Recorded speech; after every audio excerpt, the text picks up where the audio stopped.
चलिए दर्शकों के अपने सवाल लेते हैं और कवलदीप जी हैं गुरुग्राम से। कवलदीप जी नमस्कार, अपना सवाल पूछिए। तो मेरे पास है एनएमडीसी के 478 शेयर 173 173 मिलिए हैं एनएमडीसी के शेयर, 478 शेयर। आज का दिन स्टॉक के लिए थोड़ा सा जितने भी आयरन ओर या ओर वाली ये मेटल की कंपनीज हैं उनके लिए दिक्कत भरा है। राहुल, इसमें क्या करना चाहिए? खबरें ये हैं कि आयरन ओर की कीमतें काफ़ी गिरी हैं और उसकी वजह से पूरे मेटल सेक्टर पे इसका प्रेशर है। चाइना ने जो इतना क्रैकडाउन किया है उसकी वजह से जो 63% आयरन ग्रेड वाला जो ओर है उसकी कीमतें ऑलमोस्ट हाफ के आसपास आ गई, 110-120 टन डॉलर पर टन के हिसाब से। तो आज के इस गिरावट को मद्देनजर रखते हुए क्या करना चाहिए एनएमडीसी में? सर देखिए, चार्ट्स पे जो एनएमडीसी जो है वो काफ़ी वीक नज़र आता है। हम देख रहे हैं कि इसने 200 रुपए के हाई से अब जो एक क्रैकडाउन हुआ है, अब ये करीबन 200 डेमा के आसपास इसने क्लोजिंग दी थी पिछले सत्र में, और वहाँ से आज बिल्कुल ब्रेकडाउन देखने को मिला, जिसमें अब जो स्टॉक है वो 140-141 के आसपास ट्रेड कर रहा है। पर सर अगर चार्ट को हम और लंबा करके देखेंगे तो पिछले साल 2020 में इसने इसी लेवल के आसपास सर अपना हाई बनाया था। तो मुझे लगता है कि यहाँ पे एक अच्छा सपोर्ट जोन क्रिएट हुआ है स्टॉक के अंदर। अगर आप देखेंगे तो 138-139 सेम लेवल के आसपास ये अभी आता हुआ नजर आ रहा है, जो इसके प्रीवियस हाई थे पिछले साल के। तो चार्ट स्ट्रक्चर ये बोलता है कि यहाँ से ये सेम लेवल पे ये सपोर्ट लेगा, और अगर ये सपोर्ट लेता है तो मुझे लगता है कि 135 से 140 रुपए की रेंज के बीच में इनको एक अपनी पोजीशन एवरेज आउट करनी चाहिए। यहाँ पे स्टॉप लॉस बनेगा 125 रुपए का, और इसको होल्ड करना होगा इनको अगले 4 से 6 महीनों के लिए, जहाँ पे मुझे लगता है कि दोबारा 170-175 के लेवल एनएमडीसी में आ सकते हैं। तो आप 135 और 140 के बीच में एवरेज आउट करें, 125 का स्टॉप लॉस बनाएं। मतलब होल्ड करना चाहिए बेसिकली, और थोड़ा सा नीचे आए तो आप इसको एवरेज आउट भी कर सकते हैं, अपनी कॉस्ट कम कर सकते हैं और आगे ऊपर फिर तेजी जाएगी, क्योंकि ये मोमेंट्री है। एक और सवाल इसी से जुड़ा सेल का है, मुकेश सोनी जी विद्यानगर से। मुकेश जी नमस्कार, सवाल पूछिए अपना। मुकेश जी, अच्छा उनका फोन कर गया। सेल पे वो सवाल पूछना चाह रहे थे। ये भी एक डायरेक्ट मेटल कंपनी है, वो थी ये मेटल है, तो इसमें भी रुकना चाहिए क्या सेल में? सर मुझे लगता है कि सेल लॉन्ग टर्म की अवधि में बिल्कुल बेशक रुकना चाहिए। मुझे लगता है कि जिस तरीके से मेटल में रैली आई थी जिसमें सेल ने इतना बढ़िया परफॉर्मेंस दिखाया था, अब यहाँ पे क्योंकि इतने बड़े परफॉर्मेंस के बाद में जो हमें एक स्लो डाउन उसमें आता हुआ दिखा है, स्ट्रक्चर हाल फिलहाल में वीक है, पर अपने 200 डेमा को बिल्कुल सपोर्ट लेता हुआ उसके ऊपर ही ट्रेड कर रहा है, इसने वॉलेट नहीं किया है। तो मुझे लगता है कि यहाँ पे एक क्रूशियल पॉइंट पे बना हुआ है। लॉन्ग टर्म का नजरिया बहुत ही पॉजिटिव है। मुझे लगता है 100 रुपए के आसपास अगर स्टॉक मिले तो वहाँ पे एवरेजिंग करके दोबारा लॉन्ग टर्म के हिसाब से आप इसको होल्ड करें, बहुत ही अच्छे रिटर्न आपको लंबे अवधि में इसको मिलेंगे, बट नजरिया लॉन्ग टर्म का बनाना पड़ेगा। नजरिया थोड़ा लॉन्ग टर्म का रखिए। और मेटल की रैली अभी वो बीच बीच में हिचकोले खा रही है, लेकिन ऊपर की तरफ जाने का रुझान उसका बना हुआ है, तो इसमें भी आप रुक सकते हैं। मनोज कुमार जी दिल्ली से हमारे साथ जुड़ रहे हैं। मनोज जी नमस्कार, अपना सवाल पूछिए। सर नमस्कार, मेरे पास सर कंटेनर कॉर्पोरेशन है 50 शेयर 732 पे कंटेनर कॉर्पोरेशन के 50 शेयर हैं और बहुत थोड़ा सा भी इनको नुकसान है। क्या करना चाहिए राहुल जी इसमें? कंटेनर कॉर्पोरेशन ये एक डाइवेस्टमेंट का भी केस है और इन्होंने अपना लैंड लीज वाला मामला भी फिलहाल के लिए सुलझा ही लिया है। सर देखिए, चार्ट स्ट्रक्चर इसका पॉजिटिव है, और जिस तरीके से अभी हाल फिलहाल जिस तरीके से ये ट्रेड कर रहा है, मुझे लगता है कि इसने अपने बहुत ही अच्छी तरीके से अपने लेवल्स को संभाला हुआ है। मुझे लगता है कि अगर लॉन्ग टर्म का नजरिया है इनका, तो इन्हीं लेवल्स के आसपास इनको अगर मिलता है, थोड़ा सा गिरावट पे मिलता है, तो वहाँ पे इनको अपनी एवरेजिंग कर सकते हैं लॉन्ग टर्म के नजरिए से। और अगर एवरेजिंग नहीं भी करनी तो इसको होल्ड करें। मुझे लगता है 750 का एक ऐसा लेवल है जिसका ये जो कि हर्डल की तरह बन के आएगा स्टॉक के अंदर। वो जैसे ही क्लोजिंग देता है उसके ऊपर मुझे लगता है कि 800 रुपए के लक्ष्य को छूने की कोशिश करेगा, तो 700 रुपए के स्टॉप लॉस के साथ में आप स्टॉक में बने रहें और ऊपर की ओर 800 के आसपास अपना एक बार प्रॉफिट बुकिंग के लिए कोशिश करें। ओके, तो इसमें फिलहाल आपके लिए रुकने की राय दी जा रही है राहुल जी की ओर से। चलिए चलते हैं भोपाल। सरिता ओझा जी हमारे साथ हैं। सरिता जी नमस्कार, सवाल पूछिए अपना। सरिता जी आवाज आ रही है आपको? नहीं, केनरा बैंक पे लेकिन इनका सवाल है। बताइए राहुल जी, केनरा बैंक में बहुत लोग पूछते हैं पीएसयू बैंक में क्या करना चाहिए, और इनकी खरीद प्राइस से अभी थोड़ा सा नीचे ही है, तो केनरा बैंक में होल्ड करना चाहिए? सर सरिता जी को सबसे पहले नमस्कार। ये मेरे ही शहर से बिलोंग करते हैं, तो आदर प्रणाम। जिस तरीके से सर कैनरा बैंक की अगर हम डिस्कशन करें तो कैनरा बैंक में देखिए मेरे को बिल्कुल होल्ड की सलाह रहेगी। जिस तरीके से अभी नए डेवलपमेंट्स आए हैं बैड बैंक को लेके, और ये सारे जितने भी डेवलपमेंट्स हो रहे हैं, यहाँ पे मुझे इस वाले सेक्शन में पीएसयू बैंकिंग बास्केट में स्पेशली कैनरा बैंक बहुत ही बढ़िया लगता है। मुझे लगता है कि 154 रुपीज़ के एक स्टॉप लॉस के साथ में इनको होल्ड करना चाहिए। 175 रुपए का एक लक्ष्य पहला बन के आ रहा है, अगर उसके ऊपर हमें क्लोजिंग मिलती है अच्छे वॉल्यूम्स के साथ में, अगर स्ट्रक्चर आगे बढ़ते हैं तो 200 रुपए तक का जाने का पोटेंशियल रखता है कैनरा बैंक, तो डेफिनेटली होल्ड करें। 154 का स्टॉप लॉस बना के चलें। होल्ड करिए और नजरिया बना के रखिए ऊपर की तरफ। अच्छा, होटल शेयरों में आज बहुत जबरदस्त तेजी है। ओपनिंग अप की थीम और फ्री वीज़ा और तमाम सारी चीज़ें सरकार ने की है, लोड फैक्टर्स भी फ्लाइट्स का बढ़ रहा है। तो एक स्टॉक है, अच्छा इसमें अभी एक कंट्रीब्यूशन बाकी है राहुल जी का। राहुल जी भी गए नहीं बाहर, नियर बाई घूम के लौट आए हैं, तो वो वाला कंट्रीब्यूशन भी आएगा तो और गेन होगा इनको। इंडियन होटल आज बहुत तेज़ी दिखा रहा है, करीब 10% ऊपर है। तो मैं मान के चलता हूँ कि ताज होटल की सेवाएं राहुल जी लेंगे, तो इंडियन होटल में क्या करना चाहिए? सर मैंने भी मतलब आप यकीन मान के चलिए कि मैंने होटल स्टॉक्स में से इंडियन होटल ही निकाल के रखा हुआ था, इस वजह से कि आपने अगर मुझसे अगर होटल इंडस्ट्री में पूछा तो मैं इंडियन होटल का नाम ही लेने वाला था। सर देखिए चार्ट स्ट्रक्चर बहुत पॉजिटिव है, अपने ऑल टाइम हाई लेवल के आसपास चल रहा है और मुझे लगता है कि यहाँ से बहुत बढ़िया इसमें मेरा कन्विक्शन है। मुझे लगता है कि 200 से 210 रुपए के लक्ष्य को ये छुएगा, तो कोई अगर यहाँ पे भी अपनी अगर पोजीशन बनाना चाह रहा हो तो बेशक आप इसमें बनाएं और इसको होल्ड करके रखें। आने वाले समय में 200-210 रुपए तक जाने का दमखम रखता है इंडियन होटल। इंडियन होटल में बने रहिए, ये ऊपर जाने की दम रखता है। अच्छा एक क्वेरी भेजी है एक स्मार्ट इन्वेस्टर ने ट्विटर पे, इन्होंने 500 शेयर ईज माई ट्रिप के खरीद रखे हैं 700 रुपये की प्राइस पे। स्टॉक दिखाइए ईज माई ट्रिप, और इनका कहना है कि now hearing news that stock is under watch list for fraudulent unsolicited SMS list. ये खबर कल NSE ने डाली, उसके बाद स्टॉक नीचे चला गया और इन्होंने काफ़ी बड़ी मात्रा में ले रखी है। जो बल्क SMS बहुत सारे चलते हैं उसके चक्कर में ये लिए है और एक्सचेंज ने इसको जो है वॉच लिस्ट में डाल दिया है। राहुल, ऐसे निवेशकों को क्या करना चाहिए जो इस तरह के शेयर में फंस गए हों? सर देखिए चूंकि अगर मैं टेक्निकल अगर लैंग्वेज में बोलूंगा तो मेरे पास चार्ट स्ट्रक्चर की काफ़ी कमी है, बट जिस तरीके से इसने परफॉर्मेंस दिखाया है मुझे इस कंपनी पे बिल्कुल भी डाउट नहीं है। आने वाले समय में क्योंकि ओपनिंग अप थीम चल रही है, सारे जो जो जितने भी रुझान बन के आ रहे हैं वो काफ़ी पॉजिटिव हैं। आने वाले समय में स्टॉक अच्छा परफॉर्म करेगा। आई थिंक ये जो बल्क SMS वाली जो अभी खबर चल रही है उसका रेजोल्यूशन किस तरीके से सेबी निकालती है उस पर काफ़ी डिपेंड करेगा, क्योंकि अगर कंपनी के साइड से अगर कुछ भी ऐसा होता है तो वहाँ पे एक चिंता की बात बन के आएगी।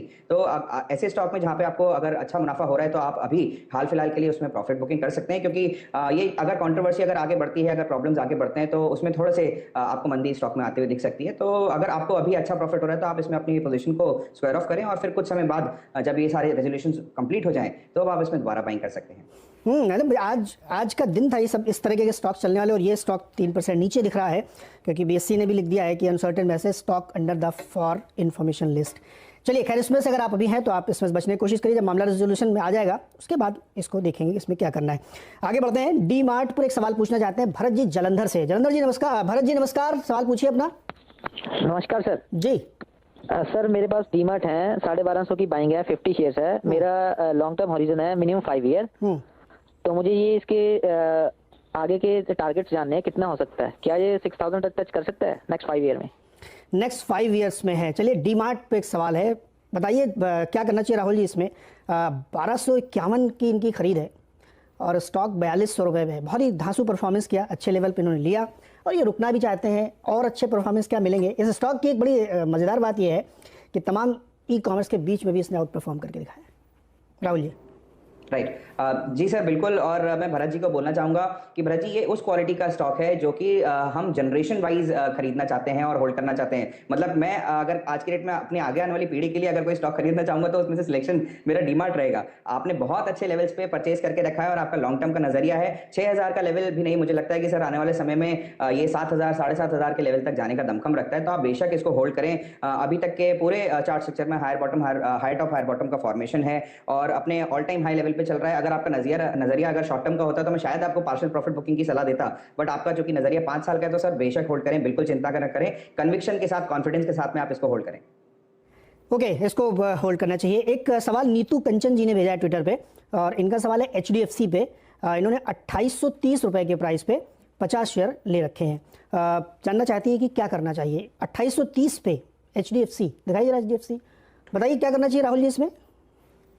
सर देखिए अभी करीबन 2780 का भाव चल रहा है और जिस तरीके से मुझे लगता है कि अभी इसका ये जो अभी स्ट्रक्चर मुझे दिख रहा है वहाँ पे एक राउंडिंग बॉटम का भी सर मुझे फॉर्मेशन नजर आ रहा है, जिसका ब्रेकआउट जो है करीबन 2850 2860 के ऊपर मिलेगा, तो आप इसको होल्ड करें नीचे की ओर। मुझे नहीं लगता कि इसमें ज्यादा गिरावट बन के आएगी क्योंकि जो सपोर्ट है वो बहुत अच्छी तरीके से प्लेस्ड है, करीबन आपके 2700 रुपए के लेवल पे, 2680 और 2700 के लेवल पे, तो आप इसको बिल्कुल होल्ड करें। अगर ये अपना करीबन 2850 के ऊपर क्लोजिंग देता है तो मुझे लगता है बहुत ही बढ़िया राउंडिंग बॉटम का फॉर्मेशन का ब्रेकआउट जो आपको मिलेगा वो आपको इसको 3000 रुपए तक के लेवल्स तक ले जाने का दमखम रखता है, तो बिल्कुल होल्ड करें। होल्ड करिए इसको। अच्छा, वैसे भी बहुत अच्छी पेडिग्री की कंपनी है, शानदार है और हाउसिंग में जिस तरह से मोमेंटम दिख रहा है तो उसका फ़ायदा इनको मिलेगा ही। एक सवाल अक्षय खैरे जी ने पूछा है, वो जानना चाहते हैं मेट्रोपोलिस के बारे में। 100 शेयर है इनके पास 3208 रुपये की प्राइस पे। मेट्रोपोलिस सर, ये थीम भी बहुत चल रही है, जो तमाम कोविड के दौर में बढ़िया चली, उसके बाद अब वहाँ से एक नई पिकअप इसमें मिली है, चाहे वो मेट्रोपोलिस हो, चाहे डॉक्टर लाल हो, थायरो केयर हो। थायरो केयर तो खैर बिक भी गया। क्या करना चाहिए मेट्रोपोलिस में इनको? सर मुझे लगता है कि होल्ड करना चाहिए। चार्ट स्ट्रक्चर पॉजिटिव है और पोटेंशियल बहुत है इस कंपनी के अंदर। ऑल्दो अगर आप देखेंगे स्ट्रक्चर वाइज, तो यहाँ पे आपको कोई भी इसमें नेगेटिव कोई भी आपको पॉइंट नहीं दिखेगा। यहाँ पे आप इसको बिल्कुल होल्ड करें। एक जो बड़ा स्ट्रॉन्ग सपोर्ट है स्टॉक के पास में, वो करीबन 3000 रुपये के लेवल के आसपास है, तो आप उसको मेंटेन करते हुए आप इसको होल्ड करें। मुझे लगता है कि आने वाले समय में ये 3400-3500 के लेवल्स भी दिखा सकता है। 3400-3500 के लेवल दिखाएगा। और तीन ही कंपनियां हैं इसमें मेन, कह सकते हैं आप, जो बड़ी लिस्टेड कंपनीज हैं, और टेली मेडिसिन का आजकल बड़ा जोर चल रहा है, तो उसकी वजह से भी इन कंपनियों को बहुत फायदा है। इसीलिए थायरो केयर का देखिए एक्विजिशन के बाद भी स्टॉक काफ़ी हाई वैल्यूएशन पे हुआ था, लेकिन स्टॉक नीचे आया नहीं है। ग्वालियर चलते हैं, जयदीप सिंह जी हमारे साथ है। जयदीप सिंह जी नमस्कार, सवाल पूछिए अपना।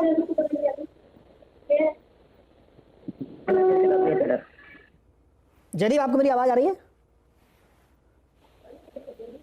हेलो जी बोलिए। हेलो। सर मेरे पास नेशनल एल्युमिनियम के 200 शेयर हैं और मुझे अभी क्या करना चाहिए उसमें? किस प्राइस पे लिया था? सर मैंने 33 में लिया था मैंने। 33 रुपए में 200 शेयर। सर आप तो बड़ा अच्छा मुनाफा कमा रहे हैं, बताइए राहुल जी, इनको क्या करना चाहिए?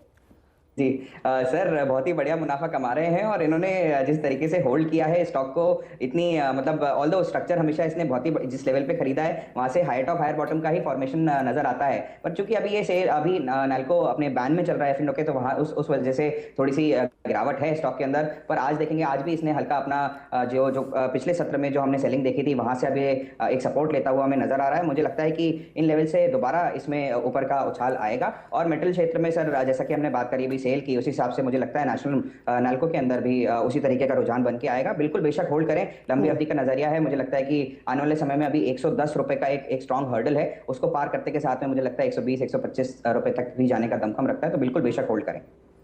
ओके, इसमें होल्ड करना चाहिए। अच्छा ये बताइए, सोना कॉमस्टार का आपके पास चार्ट होगा या डेटा कम है? सोना सर, डेटा तो थोड़ा सा कम है। ओके अच्छा, उसको छोड़िए, फिर अब दूसरा एक सवाल है मेरे पास जी। HLE ग्लास कोट, इसको देखिए सर, बहुत कम वॉल्यूम नहीं है, आज 88,000 के आसपास वॉल्यूम दिख रहा है, और ये स्टॉक 17% ऊपर है। 900 रुपए की रैली है, 6,000 ऊपर गया। खबर इसमें यह है कि इन्होंने एक एक्विजिशन किया है एक जर्मन कंपनी का, और ये काम क्या करती कंपनी, फार्मा कंपनीज के लिए जो ग्लास लाइन बनती है, जिस पर वो अपने टेस्ट करते हैं, जिस पे कोरोजन नहीं होता या कोई मेटेलिक इम्पैक्ट नहीं आता, तो वो ग्लास के बनते हैं। GMM फॉडलर और ग्लास कोट दो ही बड़ी कंपनीज हैं। उस एक्विजिशन की खबर से स्टॉक में 17% की तेजी है। क्या कोई व्यक्ति अगर इसको लेना चाहे तो लेना चाहिए, या जिन लोगों के पास पहले से है वो उनको होल्ड करना चाहिए क्या? जी सर, अगर जिसके पास में पुरानी पोजीशन है उनको बेशक होल्ड करना चाहिए। बट आज मैं इसमें फ्रेश निवेश की सलाह नहीं दूंगा, क्योंकि ऑलरेडी स्टॉक ने इतनी बड़ी हमें जंप दिखाई है, 17.5% ऊपर अभी चल रहा है। तो मुझे लगता है कि अगर दोबारा ये जो अपने कंसोलिडेशन लास्ट जो कर रहा था जिन लेवल्स पे, वो करीबन 5,200 रुपए के आसपास के लेवल थे, तो वहाँ पे स्टॉक मिलता है, तो आप वहाँ पे दोबारा इसमें परचेज कर सकते हैं HLE ग्लास के अंदर। बट अभी फ्रेश निवेश की सलाह नहीं रहेगी। और शॉर्ट टर्म प्लेयर्स जो हैं, जो इन्होंने शॉर्ट टर्म के लिए लेके रखा है और आज मुनाफे में बैठे हुए, तो वहाँ पे एक हल्की पार्शियल प्रॉफिट बुकिंग करके आप अपने स्टॉक को होल्ड कर सकते हैं। बट फ्रेश निवेश की सलाह आज इसमें नहीं रहेगी। ओके अच्छा, दो क्विक कॉल। एक डाबर पे है, 450 के प्राइस की बाइंग की है प्रवीण ने, और सुमिटोमो 278 की बाइंग है इनकी। क्या करना चाहिए? डाबर और सुमिटोमो केमिकल्स। सर जिस तरीके से FMCG में आज हमें पूरा रुझान दिख रहा है, डाबर एक बहुत स्ट्रांग कंपनी है। हम च्यवनप्राश पता नहीं कब से खाते आ रहे हैं, और ये मतलब इसी च्यवनप्राश के चलते हम आज यहाँ पे हम सबके साथ में डिस्कशन कर पा रहे हैं। ये बढ़िया स्टॉक है सर, आप इसको लॉन्ग टर्म पोर्टफोलियो में होल्ड करें। मुझे नहीं लगता कि इसको होल्ड करने में कोई भी परेशानी आपको झेलनी पड़ेगी, क्योंकि हम देख रहे हैं कि लास्ट ईयर से इसने बहुत ही अच्छा परफॉर्मेंस दिखाया। और लास्ट आप अगर अगस्त महीने में देखेंगे तो ये करीबन अपने 575 रुपए के आसपास था, वहां से अब दोबारा 650 के लेवल के आसपास आ चुका है। थोड़ा कंसोलिडेट हो सकता है स्टॉक, बट मुझे नहीं लगता कि लॉन्ग टर्म नजरिए में इसमें कोई भी दिक्कत बन के आएगी। तो बिल्कुल जितने भी लोग हैं, डाबर को आप FMCG काउंटर के अंदर बहुत स्ट्रॉन्ग पोटेंशियल के साथ में आप होल्ड कर सकते हैं। बात रही सर सुमित केमिकल की, तो देखिए सुमित में थोड़ा सा चार्ट स्ट्रक्चर यहाँ पे वीक हुआ है, क्योंकि इसने एक अच्छे लंबी रैली के बाद में जो कि इसने दिखाई थी करीबन अपने अगस्त महीने में, वहां से अपना ये अभी जो हाल फिलहाल में जिस तरीके से कंसोलिडेट कर रहा है, थोड़ा सा साइडवेज स्ट्रक्चर चलेगा इसका, बट अच्छा इसने जो सपोर्ट है इसके पास में वो करीबन 384 रुपीज़ के आसपास है, तो उसको एक स्टॉप लॉस मानते हुए आप इसको होल्ड करें। आने वाले समय में दोबारा ये जो इसके प्रीवियस हाई थे 450 रुपये के आसपास, वहाँ तक ये जाने का दमखम रखता है। ठीक है, 278 की इनकी खरीद है, उससे तो बहुत ऊपर है और अभी भी ऊपर जाने के दमखम रखता है, तो लेवल्स ध्यान रखिए और जब मौका मिले तो